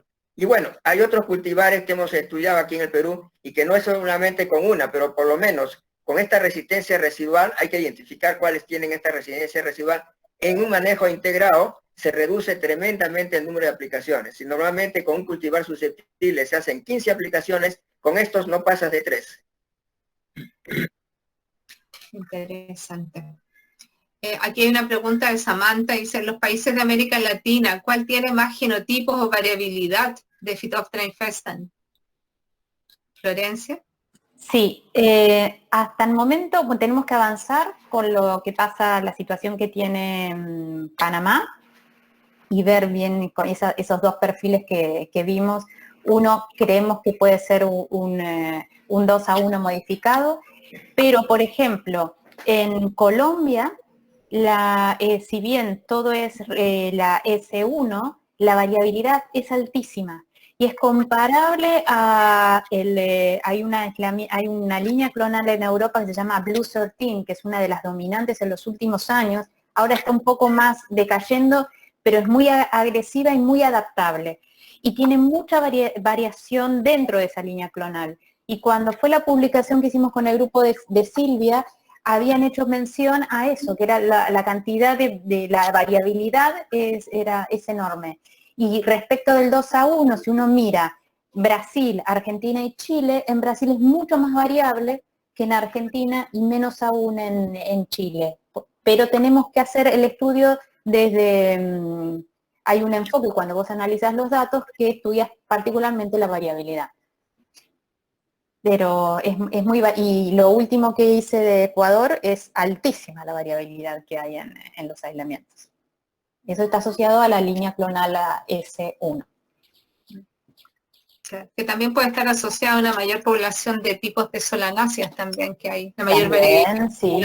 Hay que ver el origen de esa línea clonal y las adaptaciones que ha tenido. Pero son muy variables, muy. Sí. Aquí alguien manda ejemplos de epidemidación de genes para resistencia a P. infestan están siendo conseguidos en África y se manda un link para el que le pueda interesar.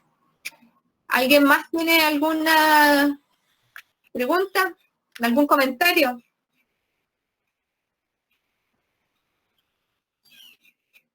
Bueno, Tizón siempre tiene mucho que hacer, ¿eh?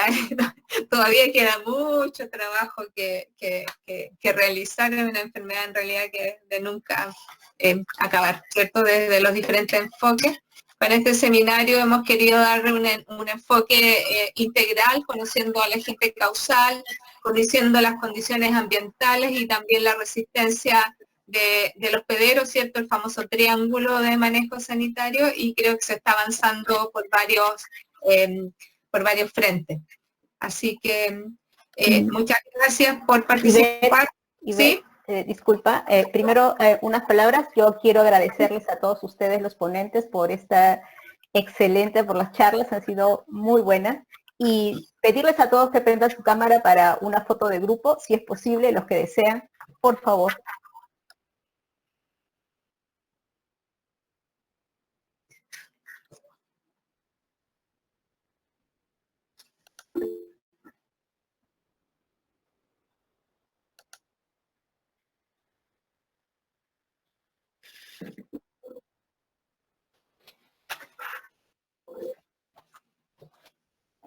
¿Listo? ¿Pueden tomar la foto? Tienen que prender sus cámaras, si no, no va a ser posible.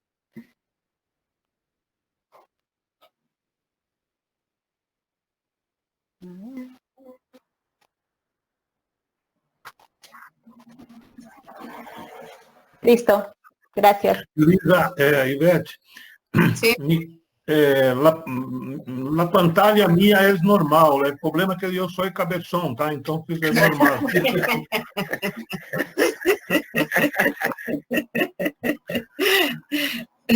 Ahora sí, por favor, prendan todas sus pantallas, enciendan las cámaras porque veo muy pocos que no han encendido, no sean tímidos, ¿ya? ¿Listos? La de la asociación, Lisa, la de la asociación está sin cámara también, no aparece esto.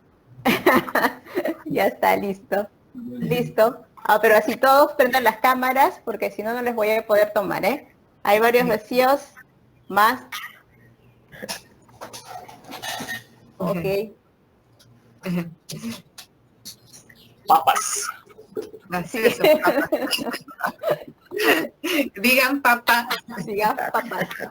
Esa es nuestra primera reunión. Yo agradezco mucho a todos, a los asistentes, y los invito a que nos sigan y tenemos charlas. Ahora en mayo viene una segunda charla, ya les estaremos mandando toda la información. Y también escríbanos con todos sus requerimientos, si tienen ideas o exposiciones que crean convenientes. Muchas gracias a todos. Ivette, Florencia, Manuel, muchas gracias. Excelente. Gracias a todos ustedes los asistentes también. Maravilloso. Un beso. Chao, chao. Está muy bien, Chao. muchas gracias. Chao, chao. Cuídense mucho, por favor. Igualmente, chao. Hola, Ivette, un gusto saludarte. Hola, ¿cómo estás, Alfonso? Muy bien, un gusto. Chao. Bueno, Cuídense.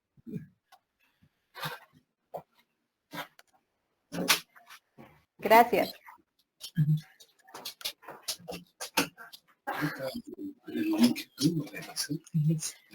Que ya estamos diciendo que